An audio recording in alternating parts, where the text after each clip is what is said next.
थोड़ी ही देर में PM Modi CCS की बैठक करने वाले हैं और सीसीएस की बैठक बुलाई गई है रात के 9:30 बजे। तमिलनाडु से दिल्ली प्रधानमंत्री मोदी पहुंचे। मिडिल ईस्ट में युद्ध के हालात पर चर्चा हो सकती है, तो अब से कुछ ही देर का इंतजार है। सीसीएस की बैठक होगी। देखिए, खाड़ी देशों में क्योंकि लगभग लाखों लोग भारत के रहते हैं, मिडिल ईस्ट में युद्ध के हालात पर इस बीच चर्चा हो सकती है। लोगों को लाने को लेकर जाहिर तौर पर पहले ही हेल्पलाइन नंबर वगैरह जारी किए जा चुके हैं और अब उनको लाने को लेकर क्या कुछ एक्शन प्लान होगा, इसको लेकर चर्चा होगी। आज प्रधानमंत्री मोदी का तमिलनाडु और पुडुचेरी दौरा, सीधे प्रधानमंत्री मोदी पहुंच रहे हैं दिल्ली और उसके साथ ही बैठक की शुरुआत। मिडल ईस्ट में जो तनाव की स्थिति इस वक्त बनी हुई है और क्योंकि देखिए जो सिचुएशन बनी हुई है उसमें भारत की ये बैठक बहुत ही इंपॉर्टेंट हो जाती है। सीसीएस की बैठक थोड़ी देर में पीएम मोदी बैठक करने वाले हैं। रात के 9:30 बजे पहुंचने का समय था उनका और अभी कुछ देर का इंतजार। पीएम मोदी सीसीएस की बैठक करेंगे। अपने दौरों के बाद सीधे सीसीएस की बैठक। एक तरफ जहां लगातार युद्ध की स्थिति बनी हुई है और युद्ध लगातार जारी भी है मिडिल ईस्ट में, क्योंकि जो काफी ज्यादा डिस्टर्बेंस है उसने काफी परेशानी पूरी दुनिया के लिए बढ़ा दी है। तीसरे विश्व युद्ध की आहट के तौर पर इसको देखा जा रहा है। माना जा रहा है कि पूरी दुनिया इस वक्त तीसरे विश्व के मुहाने पर खड़ी हुई है और अब बस कुछ ही देर का इंतजार है। अदिति नागर जुड़ गई है हमारे साथ, हमारी पॉलिटिकल एडिटर। अदिति, क्या अभी तक अपडेट है बैठक को लेकर? बिल्कुल, देखिए, बैठक चल रही है बेहद खास और हर तरीके से, हर परिप्रेक्ष्य में ये बैठक जो है बहुत महत्वपूर्ण। जैसे तमिलनाडु दौरे से वापसी के बाद बैठक शुरू हुई प्रधानमंत्री मोदी की अध्यक्षता में। अच्छा, देखिए, सबसे इम्पोर्टेंट बात यह है कि इस बैठक को बुलाने का मकसद है ईरान इजराइल के बीच बढ़ते तनाव। इजराइल ने ये तय किया है, ईरान ने ये तय किया है कि वो स्ट्रेट ऑफ हॉर्मुज को लॉक कर देगा और जो दूसरे इलाके हैं जहां से मिडिल ईस्ट से भारत में ऑयल आता है वहां पर भी अफेक्ट किया जाएगा। तो एक तो सबसे इम्पोर्टेंट बात ये है कि, और जो हमारे दर्शक हैं वो सुन रहे हैं वो भी ये समझ लें कि अगर किसी को एलपीजी और तेल भरवाना है गाड़ी में तो भरवा ले। और इसको लेकर क्या क्राइसिस भारत में हो सकती है सीसीएस में, उस पर तो चर्चा होगी, लेकिन भारत की राष्ट्र सुरक्षा और वहां फंसे भारतीयों की सुरक्षित निकासी एक बहुत बड़ा मुद्दा इस बैठक में रहने वाला है। और जो असर होगा, जो बढ़ते तनाव से युद्ध का जो असर भारत में देखेंगे, जैसा मैंने आपको कहा, एलपीजी ऑयल का जो इशू क्राइसिस आने वाले दिनों में बढ़ सकता है, क्योंकि जो सबसे इम्पोर्टेंट हथियार है वो स्ट्रेट ऑफ हॉर्मुज ही है। 30 किलोमीटर लंबी एक पानी का टुकड़े की तरह है जहां से मिडिल ईस्ट से भारत में तेल आता है, क्रूड ऑयल आता है। 90% जो तेल बाहर से आता है उसमें से एक मेजर चंक आता है। तो वो जो युद्ध का असर होगा, खासकर भारत की राष्ट्र सुरक्षा और एयर डिफेंस सिस्टम को एक्टिवेट और यहाँ पर फंसे भारतीयों को सुरक्षित निकासी। सरकार पश्चिम एशिया में बिगड़ते हालात पर गंभीरता से नजर रखे हुई है।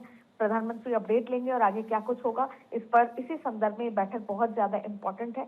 और सबसे बात है कि पश्चिम एशिया में और किस किस तरह से हम बातचीत करके इसको सुलझवा सकते हैं, जिसको लेकर जो डॉक्टर एस जयशंकर है वो भी लगातार ओमान से लेकर सबसे बात कर रहे हैं, ईरान से भी बात कर रहे हैं, इजराइल से भी बात कर रहे हैं। तो देखिए, ईरान इजराइल के बीच जो तनाव है, चाहे हवाई हमला, संकट, तमाम उन सभी चीजों को लेकर सुरक्षा, ऊर्जा, आपूर्ति संबंधी मुद्दे और रणनीतिक चुनौतियां, ये तमाम मुद्दों पर चर्चा यहाँ पर की जा रही है। ठीक है, बहुत शुक्रिया आपका। और गौरव जुड़ चुके हैं मेरे साथ में। गौरव, आपके पास क्या जानकारी है?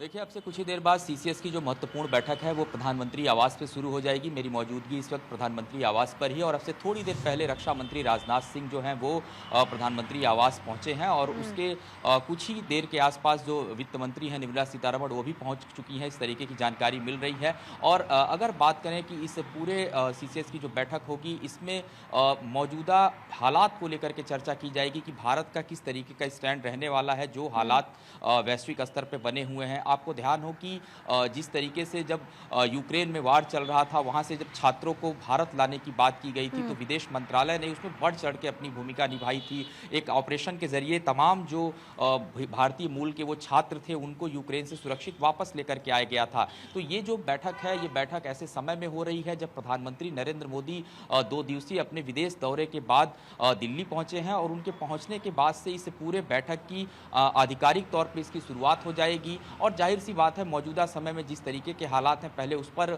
जो समीक्षा वो की जाएगी। इस बैठक की अगर बात करें, इसमें रक्षा मंत्री राजनाथ सिंह जो है वो पहले ही पहुंच चुके हैं, वित्त मंत्री इस वक्त मौजूद हैं। इसके अलावा अगर हम बात करें गृह मंत्री अमित शाह से थोड़ी देर बाद उनके पहुंचने की संभावना है, वो भी पहुंच रहे हैं। तो ये जो अभी नेताओं के आने का जो क्रम है, जो सीसीएस के अहम सदस्य हैं उनके जो पहुंचने का क्रम है वो बना हुआ है। और आगे किस तरीके की रणनीति भारत की रहने वाली है, किन स्ट्रैटेजी की पॉसिबिलिटीज नजर आती है कैबिनेट कमेटी सिक्योरिटी में?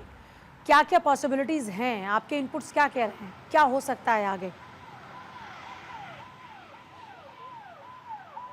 देखिए, निश्चित तौर पे मौजूदा समय की अगर हम बात करें, जिस तरीके के हालात बने हुए हैं, साफ तौर पे अगर हम देखें जो कच्चे तेल की बात करते हैं उसकी कीमतों की अगर बात करें तो आने वाले दिनों में अगर इसी तरीके का जो वार वहाँ पर जारी है अगर लगातार चलता रहा तो आने वाले दिनों में उसके भी दाम जो है बढ़ने की संभावना है। मार्केट में उसका कितना असर पड़ेगा, आम लोग उससे कितने इफेक्ट होंगे, उसके ठीक पहले इस तरीके की जो बैठक है सीसीएस की जो आयोजित है वो की जाती है। और इस बैठक शुरू हो चुकी है क्या? क्योंकि अपडेट मिल रहा है कि बैठक शुरू हो चुकी है। गौरव, देखिए, अब से थोड़ी देर बाद ये बैठक शुरू होगी क्योंकि गृह मंत्री अमित शाह भी जो हैं अब से थोड़ी देर पहले ही अब जस्ट उनका जो कॉन्वॉय है यहाँ अंदर प्रवेश किया है जहाँ इस वक्त मैं मौजूद हूँ। यानी कि अमित शाह भी पहुँच गए हैं और खुद राजनाथ सिंह बैठक के अंदर मौजूद हैं, वित्त मंत्री हैं। और ये जो बैठक है यानी कि ऑफिशियली अब से थोड़ी देर बाद यानी कि शुरू हो जाएगी क्योंकि लोगों के जो पहुँचने का क्रम है वो फिलहाल पीएम आवास पर लगातार बना हुआ है फिलहाल। जी ठीक है, बहुत शुक्रिया। तो गौरव अपडेट दे रहे हैं कि थोड़ा सा इंतजार और करना पड़ सकता है क्योंकि अभी गृहमंत्री अमित शाह पहुंचे, अब से कुछ ही देर बाद बैठक शुरू होगी। और अभी कुछ अपडेट इस तरह के मिल रहे हैं कि बैठक शुरू हो चुकी है, बहुत जल्दी इसको लेकर तस्वीर साफ होगी।